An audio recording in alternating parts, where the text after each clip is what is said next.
Welcome back into the Meltdown. Today we'll be talking about Facebook and Instagram acting foolish. Tyler finally finished one of the longest movies of last year. Dune Part 2 continues to dominate. A special guest stops by to say hello, and John takes us on a trip down memory lane with some of the best things we've ever held in our hands. This is the Meltdown, presented by MyBookie, broadcasting live from the Culver studio. Two big boys in a tiny studio, teaching things new and all the things they know about their meltdown. Yeah, it's the meltdown, coming for the meltdown. It's time for the meltdown. Let's start the show. Indeed, let's start the show. Thank you to Rockstar and all of our Meltdonians for joining us on whatever you don't like Meltdonians. No. I feel like no one likes that but me. No. I don't like it either. I'm going to continue to say it until y'all love it. Okay. But whatever. I don't know how people are watching us today because Facebook is all kinds of screwed up today, John. It is. I literally just logged in. Finally got to log in 5 seconds before we went live because I like to share. Hey, I'm going to retweet it. I'm going to share it on Facebook. And it actually let me in. However, if I look at my notifications, I have 5,000 failed logins from it, because the way I have it on the desktop where it'll text me the code, but on the phone it makes me use WhatsApp. I've never used WhatsApp in my life except for this because it's owned by Meta, so then they make you use that.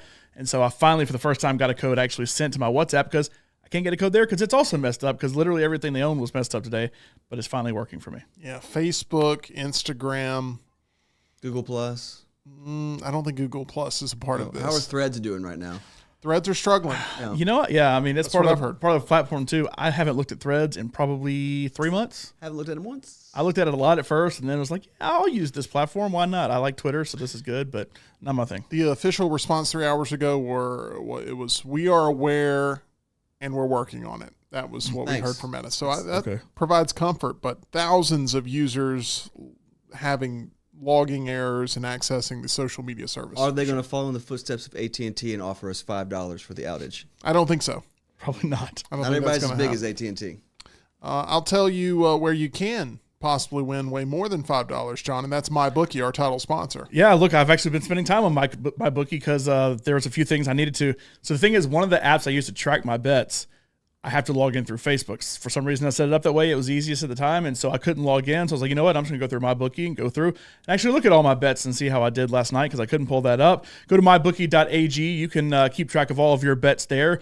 Great odds today, looking through some of the NHL lines, better odds than a lot of the other places out there. So as you shop around, hey, go to MyBookie. They have the best odds to play there. You can also play in the casino, play some of the slot machines they have, and also the live casino with live people there, play blackjack, roulette, a lot of your favorite games there as well. Use code NEXTROUND, promo code NEXTROUND when you make that first deposit. You'll get a first deposit bonus there from us and our friends at MyBookie. Bet anything, anytime, anywhere at mybookie.ag. We have little T in the chat saying, should I go to see Dune Part 2? I would recommend she see Dune Part 1 first. That would be my recommendation personally.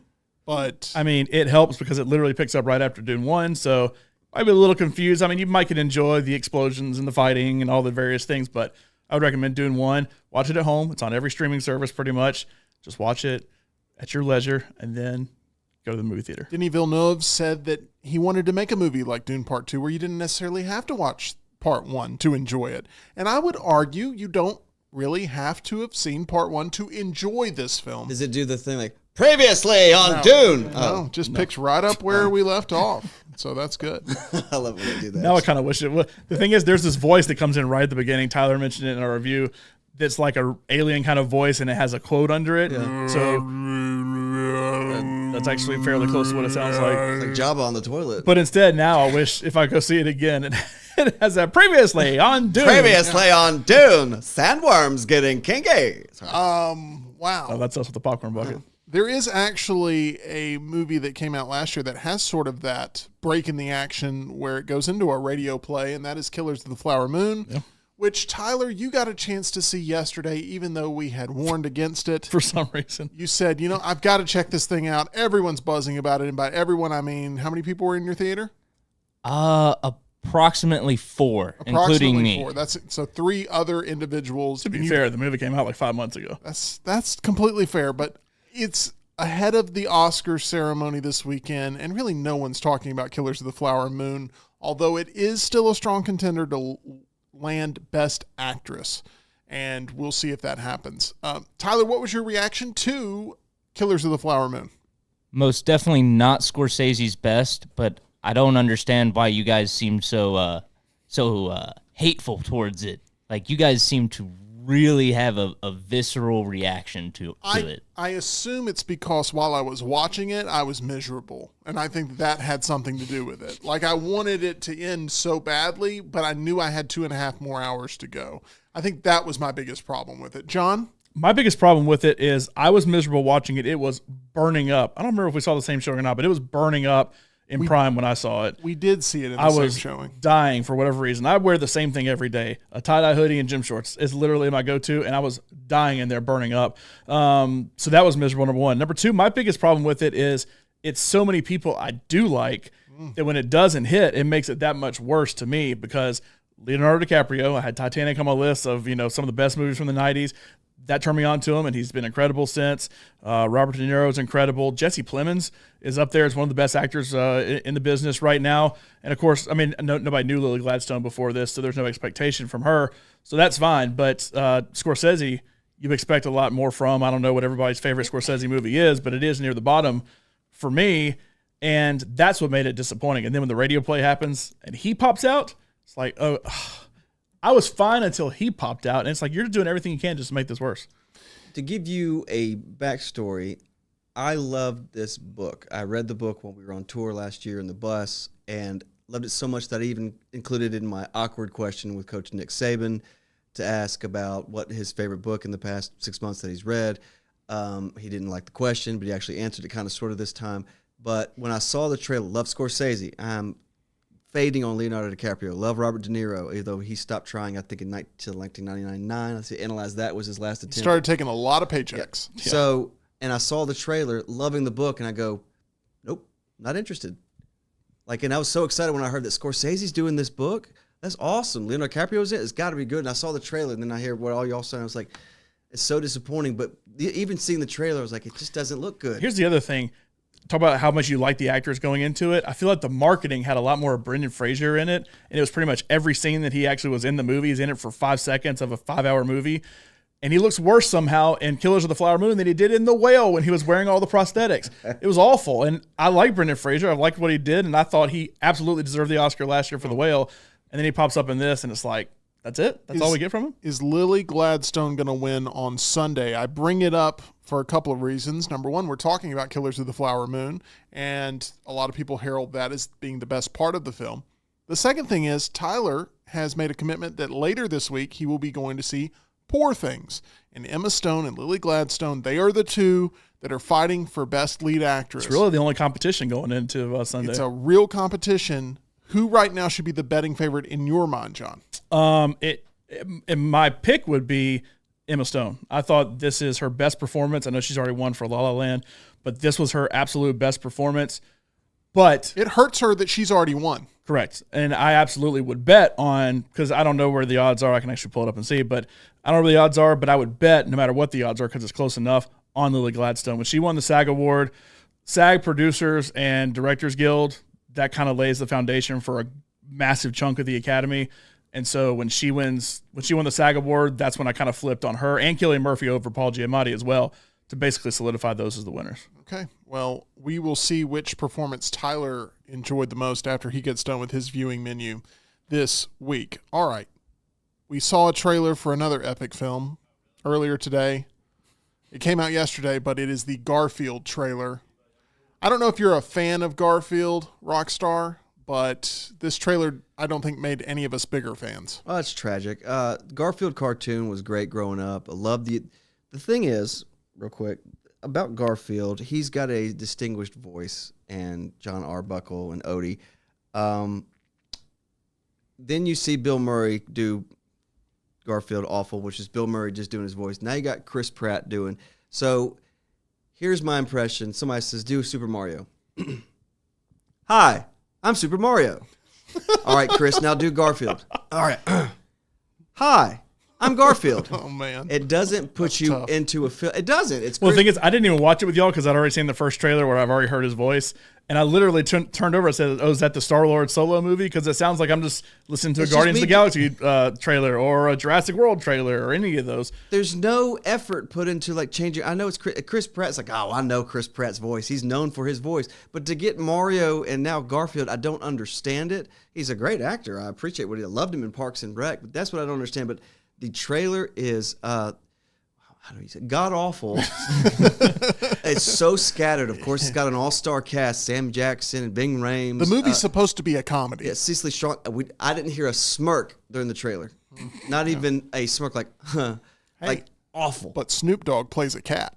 But it's funny as hell. The reason it's going to get me because Snoop Dogg does play a cat. His character name. Hold on, if I can get through it. Snoop. Okay. Yeah. Snoop Cat. Yeah. No, I will not see Hey, Garfield. we have a special guest, I believe, at the window. It is not Chris Pratt. It is not Snoop Dogg. It is our very Come own on in. Reed Taylor. All right, Rockstar, go get the door for him at least. You know, be pleasant and respectful here. Reed is joining us in studio. I love when we have special guests, John. It really Yes. heightens everything here. It does. And we Can you do it please in a shut the door, way Rocky? that. Thank you. Yeah. Okay. We practiced this 5 times. Reed, you're making your Meltdown debut. Thank you for being here, sir. Hey, man, I'm glad to be here. Here's the first question. On a scale of 1 to 10, how proud are you of Tyler for securing that Dune popcorn bucket that sits to your right? Is that a popcorn bucket? That is a popcorn bucket, yes. We've already said that we cannot leave it up here the next time Jimmy Dunaway is locked in the building. That can't happen. I mean, Is that too intense to say on the show? Okay. Tyler, he never seems to. Well, let me put it this way: he always seems to amaze me with stuff like this. Yes. But I did not think we'd get the bucket.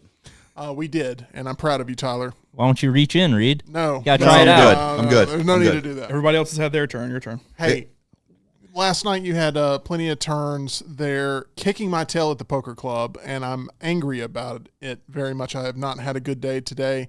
One time you had 4 of a kind against me when I had a pretty strong hand, and another time you had a full house when I hit 3 of a kind. And I'd like for you to, if possible, formally apologize to me here on the show today. What did you say last night after those 2 hands? I didn't say the king is back, I'll tell you that. You did not say that. He never Think it- says that. I think it was something to the effect of, I would tell you played a good hand, but anybody could play with those hands. Yeah, and that's true. That's true. I stand by that. I think that a lot with Tim. I just don't verbalize it. That was not an apology, by the way. I just want to make that clear. Well, let me just say, if you've never played poker with these two, it is so entertaining to figure out. They sit there and they try to analyze what each other's thinking, and it is such a different approach from both of y'all. Like Lunsford's more. Well, I never win, so his approach is a lot better. Well, Lunsford's more of the risk taker. He'll BS a pretty good bit. Tim just, when he gets on a roll, he gets ruthless. It is. Last night I told Spud across the table, I go, that was a very good play by me. Give me your chips. I literally said that to him. Oh, and he wasn't laughing. And he was not. He actually got up and left a couple hands later after Lunsford, I believe, finished the job. Knocked him out with 4-2 offsuit. Hey, Spud's going to be here tomorrow. What's your expectations for that partnership? A lot of talking. We banned him from bringing ice into the studio. But for those that don't know Spud, he is a chronic ice chewer. Do you think he'll be enamored with any of our employees? Probably Strong so. possibility, yeah. Yeah, I think so. Yeah. You We're get, talking about Rockstar, right? Yeah. absolutely. So, Jim Dunaway played well last night. That was a shock. No, it really was, but it doesn't surprise me with him. He came in strong. Well, let me tell you this. When I first pulled up, I was on the phone with EG, and she was telling me about going to Tuscaloosa and covering Kalen DeBoer's first press conference after practice. And when I pulled up, I said, "Oh, my God, you'll never guess who is here." And she was like, "Who?" I said, "Dunaway's actually here." And she was like, "Oh, my God, I'm so pissed that I missed this." And when I walked in, I heard Dunaway. He didn't know I was in there. He was like, I'm kicking your microphone. No, you're sorry. good. I kicked you all night last night. You by the way. did. You kicked my tail. I kicked your foot. Continue. yes. But when I walked in, I heard Dunaway talking to somebody. He didn't know I was there yet. And he was like, "All I want to do is beat Reed tonight." And I was like, and I walked out, I was like, but you got some low expectations, my friend. And then I heard him say it again when he walked in for the final table, where he actually had to have somebody else bring half his chips. Who eliminated you last night? Do you remember? It was in that, was it Saber? It was. It probably was John It Saber. was. I think Knocked you and Jim out at the same time. The only reason he beat you, Yep. you both went out at the same time, but he had slightly more chips than you did. Yep. So he technically not only finished ahead of you, but made a little cash as well. I mean, both of you. But that was my only play. Dunaway still had a lot. I mean, he didn't have to go in there, but that was my last. Dunaway opportunity. started contributing towards the latter stages of the game Yes. and building people up like Saber, who got the win. and killing the rest of us. He came in with a big grin and all those chips, and that's when I was like, "Hey, Dunaway, let's get a picture of all your chips." And he knew right after he took it, he was like, "You're trying to jinx me, aren't you?" I was like, "Yep." These poker nights, for those that are unaware, Rockstar has to hear about the poker nights. He loves it. He refuses to attend. He loves it. Did you But split the river that's pretty much. I got it on the flip. on the John Day Hodise? That's a hard one, the John Day Hodise. I would take money. Pisses Tim off I would so pay much. money to see Rockstar sit at the table and play, though. Oh, if you could, just his reaction, just me talking to him right now, he But hates see, I it. think you could get. He in won't even people's- look at me. I think you could get in people's head real easily. Oh, like I am bashing religion right now when I talk make fun of poker to Tim. You brought up EG and her taking a trip to Tuscaloosa. I want to ask you, you spent some behind-the-scenes time on the campus of the University of Alabama last week. Is Kalen DeBoer someone that Tide fans should have confidence in as Bama approaches the new era of football in which they're jumping into head first? I'll admit I'm a homer, but I think he is. I think the guy's won everywhere he's been. I mean, what was he? 104-12 as a head coach. Took over Washington. They were 4-8. 2 years later, they're playing in the national championship game. Is he going to get the patience that's required from the fan base in order to develop the program the way it needs to in the post-Saban era? I don't think anybody's going to get that, but I will say the guy. I mean, it is so different, the feel of the program compared to where it was, and you know, sometimes it isn't a bad change. You can win doing it different ways, but their style seems such a contrast. It's going to be amazing to see, because I think one thing that Greg Burns said in the press conference when he hired him is like, "Hey, Coach DeBoer he's very comfortable in his skin. He's not worried about being in the shadow of Nick Saban and coming after, Saban." And you kind of saw it at the basketball game the other night. I mean, like, Kalen DeBoer looks very comfortable with having Nick Saban around the program, which I think there's a lot of ego in college football. I don't see that with a lot of people. I think DeBoer could be a really special guy. I think the argument can be made this is the biggest coaching change in the history of college football. Yeah, I mean, I would agree. And here we are going into a time of the year where a lot of fans have a lot of questions. What is your biggest question right now, John?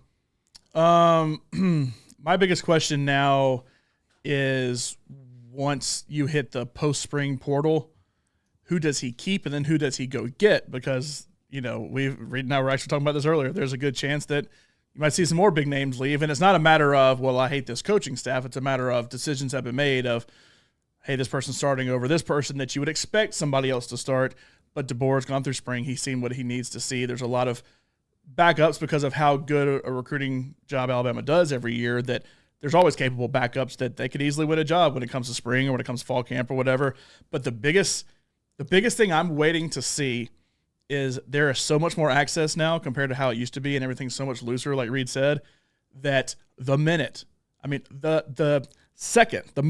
that they lose that first game, everybody on the planet is going to jump on that. Well, if they had still kept it a tight ship like Nick Saban kept it, wouldn't have been a loss. Well, they had done this different, and everybody is going to roast that aspect of things the minute a loss happens. And look, a loss is going to come at some point. It does for everybody, including It's going to be a lot of the same people that after, Bama maybe struggled in some sort of series or saying maybe it's time for Nick Saban to go. It's going to be the same knee-jerk people. 100%. And, look at how many close games they had this past season. Yeah. One play makes a huge difference. Yeah. In that time that one play doesn't go that way, there's going to be some fired up fans. I should also say I'm looking forward to see who the center is too, But because that was bad last year. Yes, that's going to be. Also looking forward to seeing what Ohio State does with that. But anyway, It's going to be interesting. But I'll tell you, the thing that I took from his press conference yesterday, did y'all hear the part where he said, they asked him about the fourth quarter program, how it was, conditioning and all that. And he basically said they kept the same system that Saban had in place because the players were so comfortable with it. If it ain't broke. Well, right? but you don't see college coaches and those guys that are making those decisions, making that kind of money, they put their own stamp on a program, which is crazy. But I think it's a good thing. One thing I want this show to be, as well as a look behind the scenes at what's going on with the Next Round crew. Can you just talk about how cool of an experience it was doing that show from campus last week and being a part of that behind the scenes atmosphere? No, listen, I sat in the seat for, a couple hours and watched, the head coach come in, defense coordinator come in, offense coordinator come in, and you get the same vibe from those guys. And they got a ton of energy. I think Sheridan wasn't as animated as Womack and DeBoer is a low key guy, but they've got good energy and you see it when you start talking to them.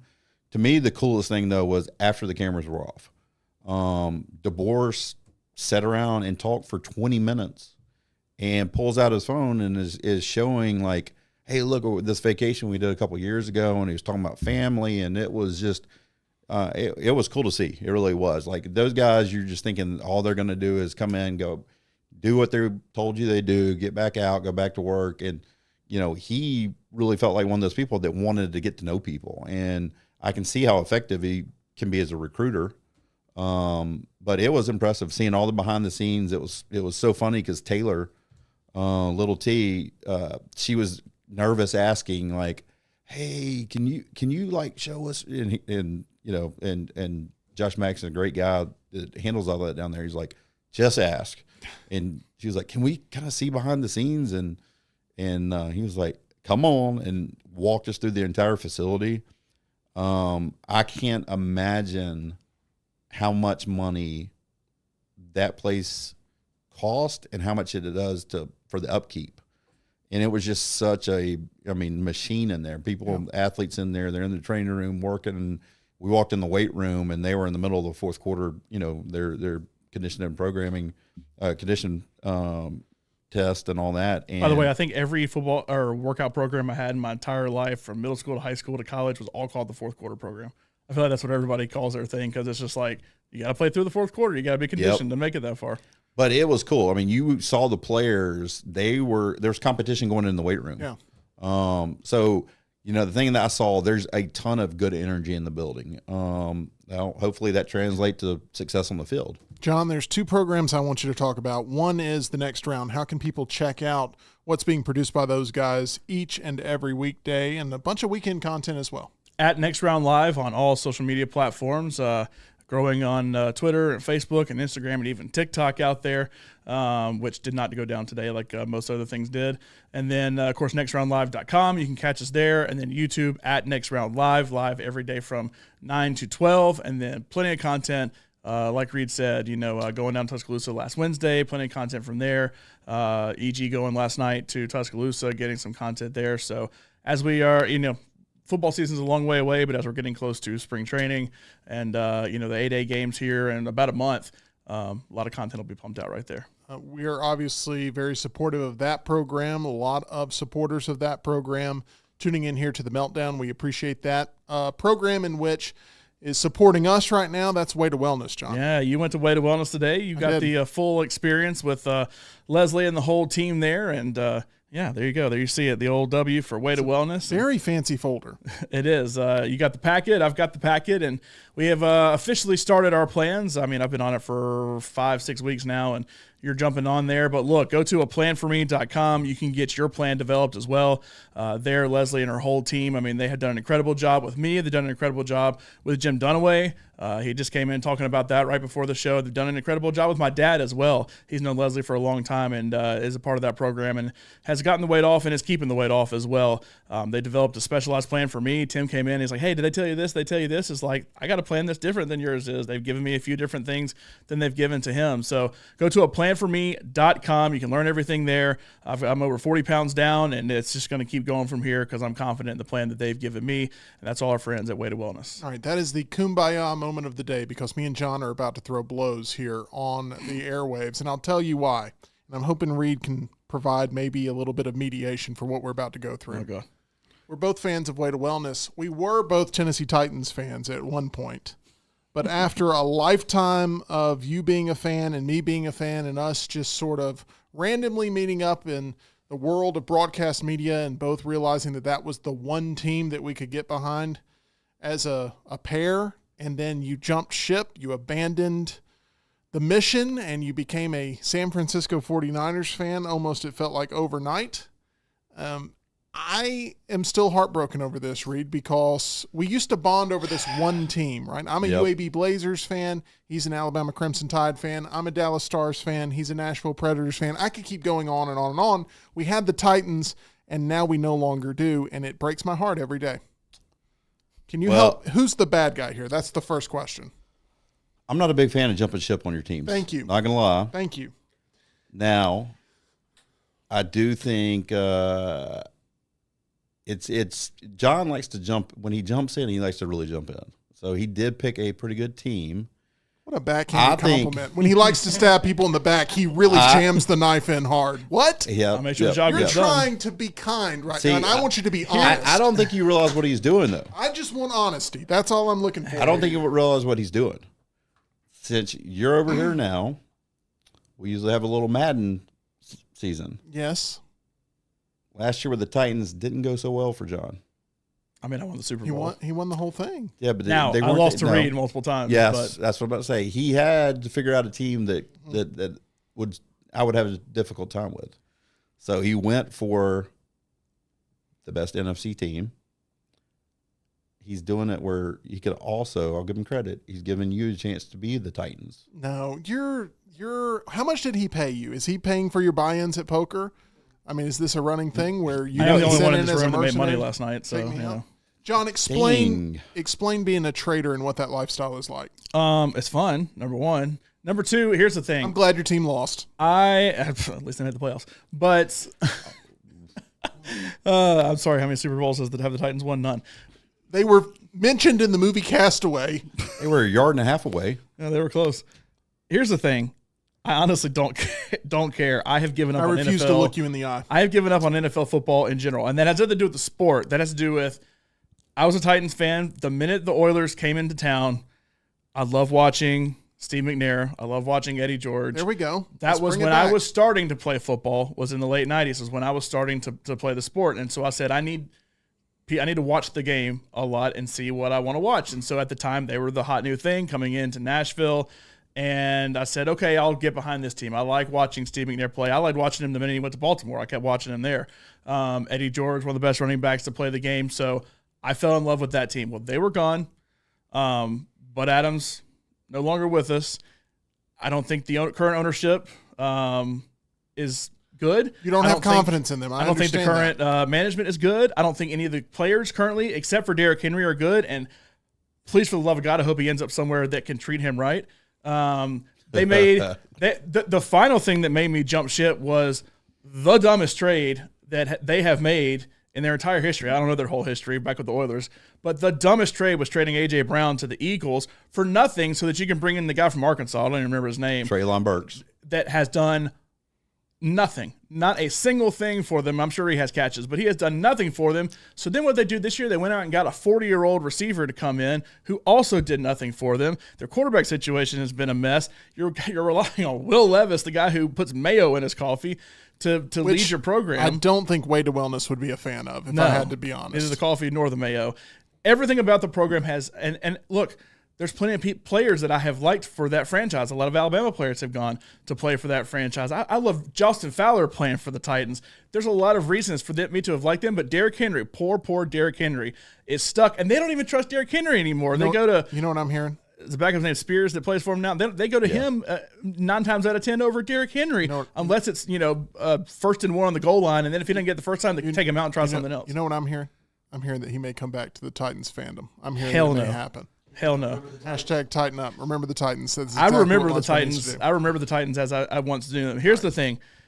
I honestly, I bet on it and play fantasy. That's more what I care about more than any individual team. But I thought if I'm going to choose a new team, because the Titans are abysmal, the one team I've seen in person that I have paid money to go and watch in person more than any other team, including the Titans. And when I've seen the Titans, they've been playing this team is the San Francisco 49ers. I went on my honeymoon to 49ers Rams at Levi Stadium. Which it one was of an us- incredible experience. I said, you know what? I'm behind that team. Which one of us sounds more content with our life decisions right now? Is it me, who's calm and collected and just making a You're the plea one to that have threw a a pin. friend come back? Have you ever had a friend turn to the dark side and you've had to just sort of wait on them to get their life together to come back and be a part of the fold again? That is what I'm waiting on with John Lunsford and his NFL fandom. Yeah, but you threw a pin. I don't know what to do with my team.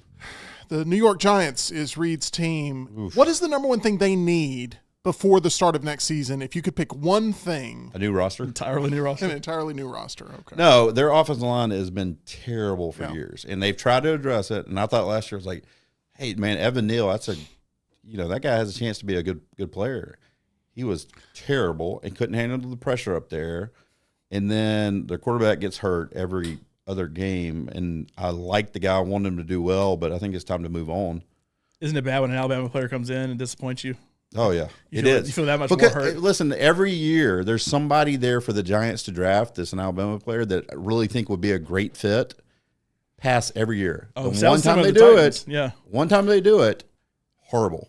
And now, in fairness to him, Andrew Thomas on the left tackle for them, he came in the league and was the worst tackle in the league his first year. And by the end of the second year, he was rated one of the top 3 tackles in the NFL. So he can turn it around. By the way, another terrible pick. I hated him in college. I hated him in the pros, and I hate him now. Is Taylor Lewan for the Titans? He's the biggest crybaby. He always throws his hands up every play. He's it ain't it. Have you seen how skinny he's gotten? Yes. All right. And good for him. I He's don't like found the he's found bonding his here. place with Barstool. That's fine. Did not like him for the Titans. Hate to cut this short, Reed. It's been a pleasure having you here, backing up John in every regard. But there's the door, and we'll chat again soon. Hey, next time you come in here, I want you to have some sort of plan of how fantasy football is going to become a thing that's like not just left up to the outlaws. I think we of the need to building. figure it out on live here so everybody can back us up. let's work I out agree with with that, but we do have one other thing. We got to figure out fantasy baseball. And I'm my out. God. You said you do I'm it. in. I'll do it. Hey, it's a And complete Rockstar analytical loves that. thing.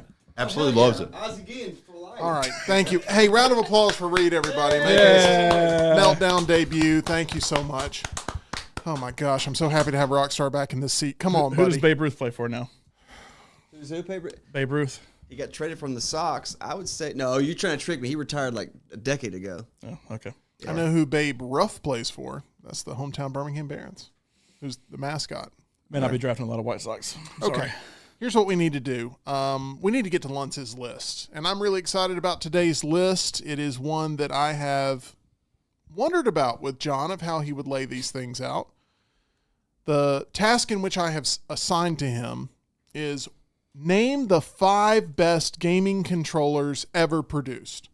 This show, by the way, it's all about fandom. We saw a lot of that with Reed talking about his Giants. We're video game fans. I want to know which controllers John really covets the most, because there are really good controllers in the history of gaming and there are some really bad controllers. The list set to be divisive, I'm sure. Rockstar, let's get right to it.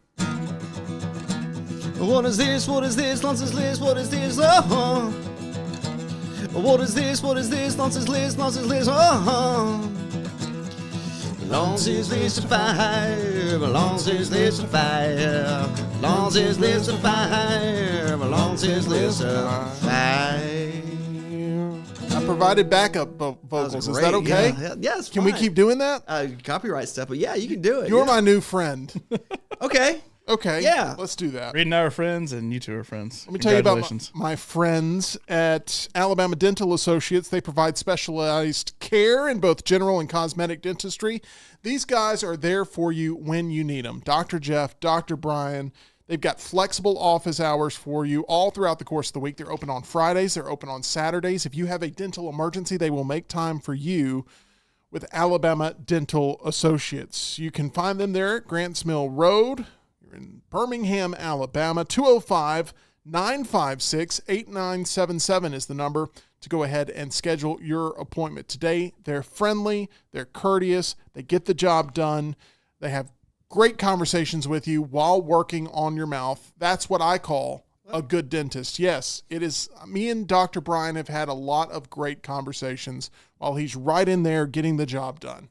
And that's what's important to me, is that compassion and that bond that I have with Dr. Brian at Alabama Dental Associates. That is alabamadental.com. All right, John, what went into your mindset with Luntz's list? So I think I've had basically every major console between Sony, Microsoft, and Nintendo. I actually never had a Dreamcast. I had no desire to ever have a Dreamcast. Awful controller. Of any like failed company / console. I may have missed some. But, I think I gravitate towards Microsoft a little more, but I have found enjoyment in almost every console, some game on every console that I have played. So I'm not coming at this from, you only play one console or, I think I could say I found enjoyment in all of them, but certain things stand out and work for me better than others. Let's head to number 5. I'm very interested to see what era we start with here. Rockstar, back in the day, you had more time for video games in your I used to life. play video games a lot, so I'm interesting. I have one that's This is the Xbox One X controller. Is it any different than the Xbox One? Yes. There are different variants in all Xbox controllers. You need to know that. Now, it is the slightest difference Yes. between Xbox One and Xbox One X / S. I guess you could kind of put those together. I would say Xbox One or the Xbox controller was way too clunky for me. Way too The big bulky. one? Yeah, the big. Oh, it's Duke? perfect for me. Yeah, it's just The Duke may make an appearance on the list. You never know. Oh. But the current form of the Xbox controller is a little too sharp on the edges for me, for my liking. Xbox controllers have On the always triggers? Yeah, and the top part. So how you hold it, the top part, like where the buttons, the left and right buttons are, that's a little sharp. I don't want to say sharp. It's not like it's cutting into you, but it's very much a hard corner as opposed to more rounded. I feel like from the Duke all the way up through Xbox 360, everything was a little more rounded. Yeah.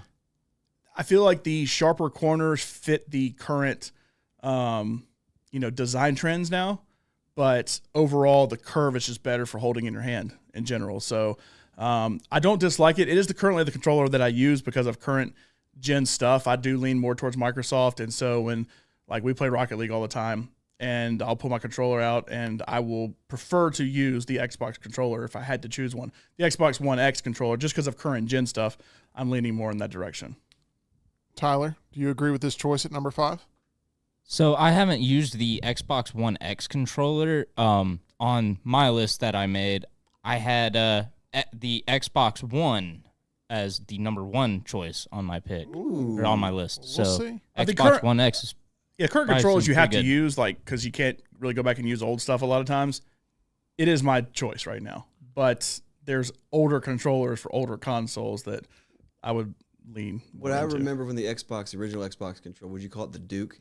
Yeah. Was a good idea for Microsoft is to have a big controller with a bunch of real estate, and on that real estate, put the Xbox logo or the Microsoft logo, and just of empty real estate, it was like 45% of the controller. I was like, They this is eventually made that a ridiculous. button, but at first it was My just a big God. old logo. That's fair. All right, let's go to number 4 on Luntz's list. What is your personal favorite controller that you've ever held? Because the controller is as important as any other part of the console gaming experience. And I hope that Lunsford doesn't go, mouse and keyboard is number 1, because I would expect a 49ers fan to do that sort of thing. I love how specific it is. All right, number 4, the Wii U the gamepad. game pad. Gamepad's solid. Tyler's a big fan of this pick. Why are you such a big fan? Look it up. So my problem with playing any Wii or Wii U games is the Wii remote and nunchuck. They're awful. I've never liked motion controls, so any game where you can get away from motion controls, just give me the controller that isn't set up for Samba de Amigo and Wii Sports, Give me something actually set up to play Mario. So I have a picture of it up right now. So one I pulled a picture of because I feel like when I say a lot of these, you're going to know exactly what it is. But this is the one that was, so the best experience I guess I had on it was probably like Breath of the Wild because it came out the same time as the Switch. So if you weren't one of those that got Switch like day one and you wanted to play Breath of the Wild day one, you had to play it on the Wii U. But it kind of, you could kind of have a second screen experience looking down. Imagine playing on your Switch, but you also can play on your TV as well. The biggest reason I like this, you look at it and say, there's no way. How is that on your top controllers and over an Xbox One X controller? For me, it's the spreading apart of my hands. I like my hands being further apart. Now, I've tried the ones that like you hold different controllers like in different hands, like it's basically a separated controller, but I don't have the stability between the two to kind of control what I'm doing. But this spread your hands further apart with the screen in the middle to make it where it's a little more comfortable to actually hold in your I hands. feel like the Wii U is Nintendo's forgotten console. Am I right about that? Yeah, because the Wii was revolutionary with its motion and stuff like that, playing Wii Sports, games like that. And then the Wii U was like, hey, we're going to take it to another level. Nobody really cared. And then the Switch then really did take it to another level for a lot of people. But look, the Wii U, I mean, so Breath of the Wild, you could play it on Switch, but I played it on Wii U. Twilight Princess, I actually really liked, kind of an underrated game. They did an HD remake of Wind Waker, so I played a ton of Zelda on that. Mario Kart Smash for Wii U.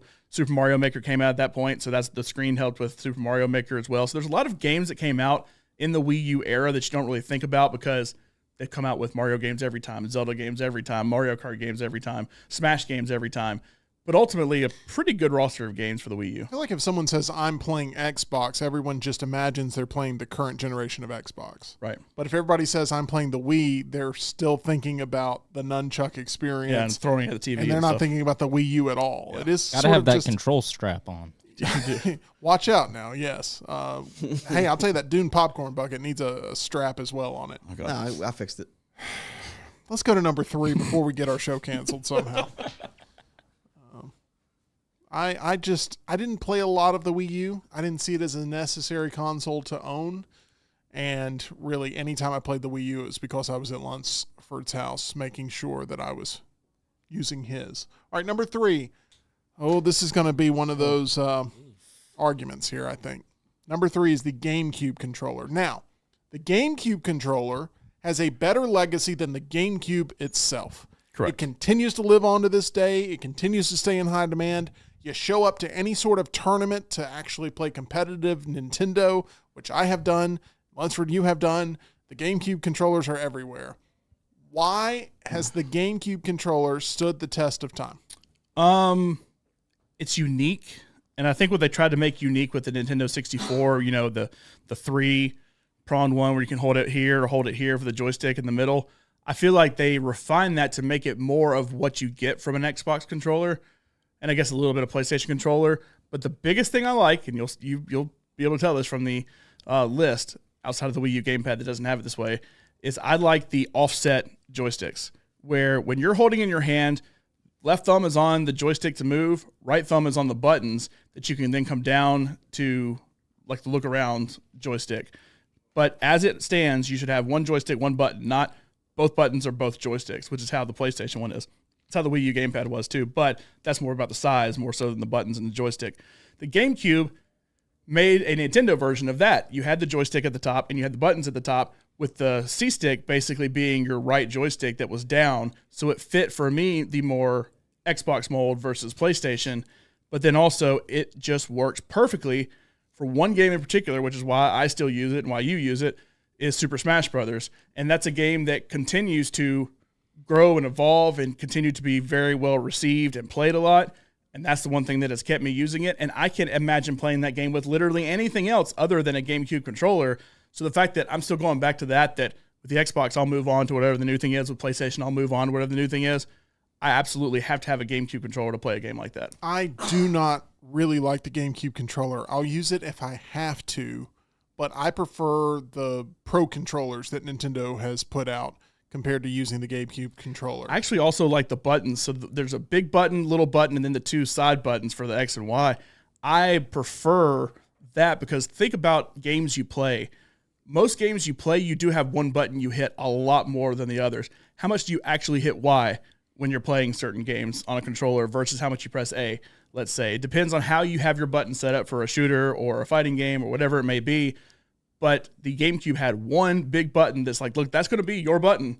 And then the others were kind of little around it. So it's a very much focal point of joystick, big button, you're done. And you can advance from there if you really want to. I looked at a picture of it because I wasn't familiar with it. Shocker. It looks like it was designed by Salvador Dali. I mean, it does. It does And have it that also look. looks like something that Willy Wonka would press to put something in a chocolate. Is that because it's purple? No, it's just the shape. The shape is just like something like at a random kid's store. Like we have generic controller. We're wacky. That's what it looks like. It is odd. I'll give you credit. It is odd. The GameCube was not a huge success. The controller has been labeled as a huge success. It But- continues to be produced to this day. The GameCube also had the greatest game of all time, in my opinion, with Wind Waker. The Legend of Zelda Wind Waker. GameCube is a very underrated console. I will just leave it at that. I think that it produced a lot of great gaming titles and a great generation of games that was overshadowed by the war that was being heated up between Sony and Microsoft. All right, let's go to number 2 on Luntz's list. As we still have 2 spots remaining, we will see what the greatest gaming controller of all time, according to John Lunsford, is in the number 1 spot. But the runner-up, the silver medalist, is the Xbox 360 controller. This is probably the controller that I have logged the most hours on in my life. You and I both. It took the Duke, it refined it, and made it a better package here. I don't know how you get better than the Xbox 360 controller, but maybe I'll be surprised. John, why do you love this controller so much? You won't be. So this is the one I logged the most time on. I mentioned when I was going through my franchises, Halo was number 2 for me. That Halo really got me into things, and Halo 2 was the first game you could play backwards compatible to kind of move on to the next level. And then, of course, Halo 3, Halo 4, the franchise growing there. Plus Call of Duty 4 Modern Warfare, as big as that game was, and Modern Warfare 2, played the heck out of those games. Just naming the roster: BioShock, Fallout 3, Red Dead Redemption, Skyrim, Grand Theft Auto 5. I can sit here and go on forever. And those were all games that I logged a lot of my life on. It was when I was in college. It came out my freshman year of college. So I can remember going at midnight to get the console and me and my roommates playing on it. Just to put into perspective, you name all of these games that are a little bit old, and then you name Grand Theft Auto 5, which is still the most current Grand Theft Auto. It's just amazing that that's still a part of the conversation. That's on Rockstar, not me. Not you, but the company. But, which is, that's why Grand Theft Auto 6 is going to be so big, because it's been so long. Yeah. But, no, look, it's the one I have the most fond memories of, and it's the one that, by the way, is very curved. It took the old school Xbox controller and the Big X that Rocky was talking about, and what we have now, and it's the medium in between the two, but it was the curved version as opposed to very strict buttons. Also, it moved the black and white buttons to basically a start and select, which I hated the way the black and white buttons were on the original Xbox controller. It made a more proper start and select, which is what you need to have on any controller. Did you have a certain color Xbox 360 controller that you liked, or was it just the standard black? No, I use white. White. Yeah. Okay. Did you already say that? No, but okay. I like the white color better, but boy, it gets dirty. So the black is better for me. Now I have black controllers because they'll get dirty, and I know I'll use them a bunch, and I'd rather have black. All right, let's go to number 1 on Luntz's list. What is the greatest gaming controller ever made according to John Lunsford? I'm sorry. Oh, he's saying I'm sorry. It's going to be the Jaguar. All right, we're currently on Luntz's list. At number 1, the best gaming controller ever made. I have no idea. The KB keyboard and mouse This is is how we write it shorthand. Keyboard and mouse is we. what that is? Yes. What did I say? I Was knew the he number The would do one minute it. you thing- said it, I'm like, I well, knew hell, he would that's- do it. I'm all out of whack now because you said that. I didn't want to be like, this little device right here It's a mouse. gives you infinitely, and I mean infinitely more control than any Knew you would joystick do will ever this. give you. This little doohickey right here Keyboard. gives you infinitely more buttons to press Today's than any not our controller will ever give you. It is the absolute way to play games. It is the only way I play games, except for sports games, which I would consider Rocket League a sports game. So I pull out, now I play it on PC when Tim and I play together, but I will pull out my Xbox controller for that, my Xbox One X controller, which is at number 5. I absolutely despise PlayStation controllers. I only play it up here because Jim Dunaway got a PlayStation 5, so he mentioned that. So I was like, well, if we're going to make the Madden League happen, we're going to have to use PlayStation 5 for him. So I bit the bullet. I got one. It was a fight to get PlayStation 5s. I got one. I like how he mentions he bit the bullet. He had to get a PlayStation 5 when they were reselling at that point. That's what I didn't get it resold. I got it for normal price. It was just a moment. You had to be a part of the moment. This is the way pretentious keyboard and mouse people talk to people like us. KBMs, sorry. I don't want to write out keyboard and mouse. Yeah, make you look weird. You get to number one, your arm gets tired. Who are you turning into, John? And I know you've always loved keyboards and the elite of the elite. But you are turning into the elite of the elite. And I don't know if that's going to affect our relationship positively or negatively, but I think it would be negatively. And I hate I even made the joke, oh, he's probably going to go keyboard and mouse number one because that would be the most pretentious thing you could do. And guess what? It's too late to change my list at that point. I already got it written down. Can we talk about someone who's not pretentious at all and fights on behalf of the people in which they work with and work for? Can we do that? Let's do it. It's not John Lunsford today, I'll tell you that. We're not having a good day. Guess not. But one person who will make your day brighter, that is Jim Wilson. When you're looking to buy or sell your next piece of property, Jim Wilson is the guy for you. Jim Wilson with Location Real Estate, that's location with a K. Jim prioritizes honesty and transparency. He's a friend there for you to help you answer all of your questions about the biggest purchase of your life. These are things that he knows are monumental events in people's lives, the buying and selling of real estate. And he wants to make sure you have all the answer, as each of his clients has his full attention and devotion to get what they need and want, not only during the home buying or selling experience, but every day after. He's an advocate for you, whether you're buying or selling.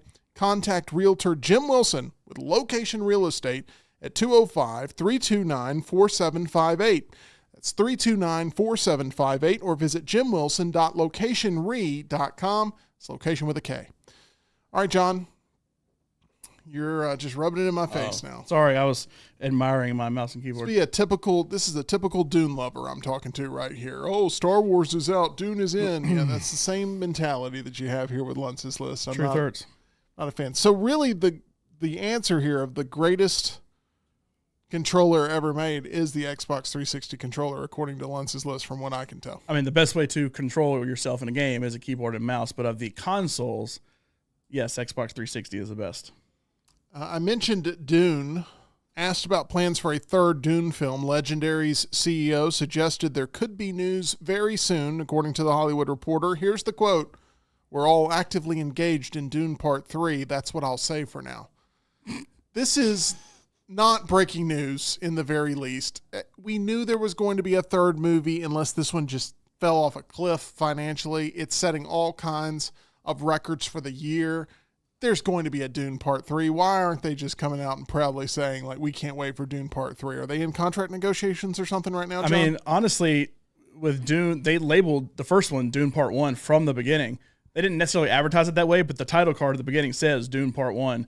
And there was no way they were going to do it without doing a Dune Part 2. There's no way they said, well, we'll do a Part 1 and we'll just leave the story open and maybe something will happen with it. I don't know. They were going to plan that from the beginning. Then it hits good enough to move on. So when they moved on to Part 2, 100%, Messiah is likely going to be the book they use for Part 3 because they've done the whole book now for the first book. They're just officially waiting to make the announcement because you want to let this one ride for a little bit. And then in a month or so, we're 100% doing, Part 3, and it's going to be based off Messiah. If you haven't seen the new one, go see it again. I don't know a lot about Dune Messiah other than the fact that I've been told it's going to be very divisive if they stick with the book and the way things go in the book. And I know, John, you probably... It all just depends who you like within the series, I guess. For the first film, 34% of Dune's opening weekend audience was between the ages of 18 and 35. For the sequel, the stat was nearly 50%. Tyler, why is this a movie that's resonating so much with your generation and younger audiences, Dune Part 2? So you get all of the amazing shots and cool locations you get in something like Star Wars. You get the sun setting with the two moons in Dune Part 2 even, just like the iconic sunset on Tatooine. And you also get the political drama that was found in stuff like Game of Thrones, which was huge for my generation. Let me interrupt you because you get a lot of that in Dune Part 1. Why is Part 2 a different level of intensity when it comes to everybody jumping on board? Even you yourself said you're so much of a bigger fan now that Dune Part 2 has come out, and now you're all in, when you really were sort of on the fence after Dune Part 1. So I also think this has to do with just, and I don't want to spoil too much about Dune Part 2 for those who haven't seen it, but it's got a lot of parallels to the crisis in the Middle East. And for someone like me, I was born in 1999. Yeah. That's been going on my entire life. So now you've got that in space. Because it's so relatable, speaks to an entire generation that's grown up with literal crisis, and as that's translating to the screen and to the intensity. I think that's an angle that maybe hasn't been explored enough, John, here, because there are times in which we all experience some sort of national tragedy or international tragedy that does translate to how we view media. And Dune Part 2, there may be a little piece of that. Yeah, I mean, that was a little deeper than I was just gonna say. There's a cool knife fight in it, but well, I mean, Zendaya's in it. With you being a keyboard and mouse person, I would think that you'd be able to understand the geopolitical landscape in which we all live in. Yeah, that was a lot deeper question than I thought was coming, but look, if you can see bits of your life and bits of the world around you within the movies that you see, the art that you consume, art comes from real life. No matter what it is, it has to come from somewhere within the real world, and so if you can make a tie to that, then awesome. There's just very much an intensity to the fandom right now. One thing that is not being supported, that would be Madam Web, not even by its star. In a new interview with Bustle, Dakota Johnson said that working on the superhero flick Madam Web was, quote, definitely an experience. I had never done anything like it before. I probably will never do anything like it again because I don't make sense in that world, and I know that now. But sometimes in this industry, you sign on to do something, and it's one thing, and then as you're making it, it becomes a completely different thing, and you're like, wait, what? That is the actual quote. So go see Madam Web. Please don't. She doesn't want to be there the entire movie, and you can tell. Oh. You ever, I don't know, when you're an artistic soul, rock star. Thank you, I guess. But sometimes you have to do things for money. Right. And have you always been able to overcome that artistic sensibility and just take the handout? I had a epiphany almost about 5 years ago. 16 to 25-year-old me would have never done, like, I'll play covers, but the covers I want to play. I'm not playing, Jesse's Girl. I'm not playing Brown Eyed Girl. Don't Stop Believing. I'm not doing that. I'm going to do songs but I'm not going to do the ones you hear every night. And I had to bite the bullet one time. We do a wedding band kind of thing and parties, and I had to sing Sweet Caroline. And 16-year-old Sean would have beaten my ass, seeing like, I cannot believe, like the bump, bump, bump. And I did it, and the crowd participation, I mean, it's incredible to see. This is a cheesy ass song, but then you see the crowd participation, all these happy faces that are singing along with you. I'm going like, okay, I get it now. But I'm wearing, like, I look like a valet. I'm wearing a vest and a tie. I was hoping you would dress that way for this show daily, but singing but now you haven't earned it yet. But I don't pay as much as that. Never in my life, if you told me 15 years ago that this is what I would be doing on my nighttime gig, is singing Sweet Caroline and something like Celebrate Good Times. Come on. No, that's something I had to alter. And I know the exact performance it was when it happened. I was like, I can't believe I'm doing this, but okay, I get it. Like, I'm at the age now where I don't have to act like I'm super cool or anything. I'm just going to sing this song. So yes, I agree with that, and I feel like I've changed. See, that's why I can respect movies. Like, I make the Godzilla comparison all the time. Sometimes you just want to go see explosions, and that's it. You don't care about anything else. You want to turn your brain off, eat the popcorn, enjoy the loudness. Part of why I like the Fast and Furious franchise. I just want to see cool cars and explosions and, crazy shootouts and heists and stuff like that. That's all I care about. I don't need deep. You said that, but Fast X was one of your 5 most disappointing sequels in the history of cinema. 7. They did pretty bad with a lot of that in Fast X too. It's just sometimes you want to see that, and look, along the way, maybe you find a good story. I mean, you never know. I'm not saying that's necessarily Fast and the Furious or Godzilla or anything like that, but like, you can have the really good, deep Godzilla movies like we had this past year, and then you can have Godzilla X Kong, which we're getting this year, that I just want to see Godzilla and Kong team up and destroy as much stuff and as many monsters as they possibly can. This is what turn my brain off. That's the way it's like, hey, let's just sing Sweet Caroline. You kind of turn your brain off. I have that ingrained in my memory. Everybody has ingrained in their memory when to sing the chorus and all that. But then, sometimes you want to play what you want to play, and you want to get deeper into the music that you're playing, the movies that you're watching, the books that you're reading.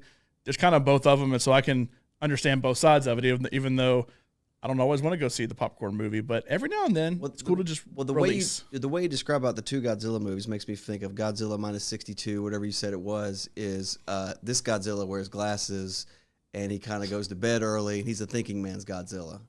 Like the way you describe it, and then you got the one that destroys building with this Godzilla. You know, he pays for his Buick Sabre. He pays his bills every month. But Rockstar, it's not the Godzilla interpretation that really makes or breaks the Thinking Man movie. It's the human character. Yeah. See, that's but what I I love the bit there. Yeah, I mean, yeah, it's like okay, yeah. Huh? But here's what I hated I about. drive up.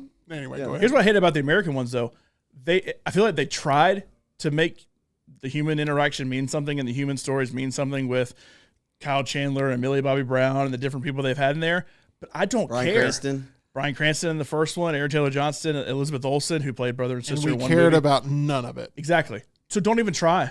Literally just show me, like, don't even bring any humans in it. Just show it from Godzilla's point of view and don't even say anything. We probably can get the brunt of the story with just showing the monsters doing what they're doing. But Godzilla Minus One gives you this entire Japanese storyline of this guy and everything he went through and how they were affected by World War II from another side, the other side of the pond. I mean, it explains this whole deep story. Oh, by the way, Godzilla attacks, and it's brought that much more strife to all these people and everything. That's what makes it better. Okay. On the poster, they should have put, "You'll forget Godzilla's even in the movie." Yeah. And that's how good it is, because when he shows up, it's impactful because you have a rooting interest. You're caring about those interpersonal relationships. I believe you guys. You're caring about the people he steps on, but in the American movies, you want him to step on as many people as he can. Tyler, did you go see the black and white version of Godzilla Minus One? So I actually didn't get to catch that one. They only played it for maybe a week. It was here. 1 week. Yeah. But I loved Godzilla Minus One. It took a lot of inspiration from Jaws, which I love, and it just put it in a World War II backdrop. And you're exactly correct. It had that same sort of feeling of Jaws, and that less is more mentality. And it also had a scene that literally looked like it was taken right out of Jaws as Godzilla's chasing a boat. But if you haven't seen Godzilla Minus One, it's worth it. Is he on his feet like skiing, like barefoot skiing? He's not. And he jumps over a shark. He's got a wakeboard. I think that's a good way to end the show.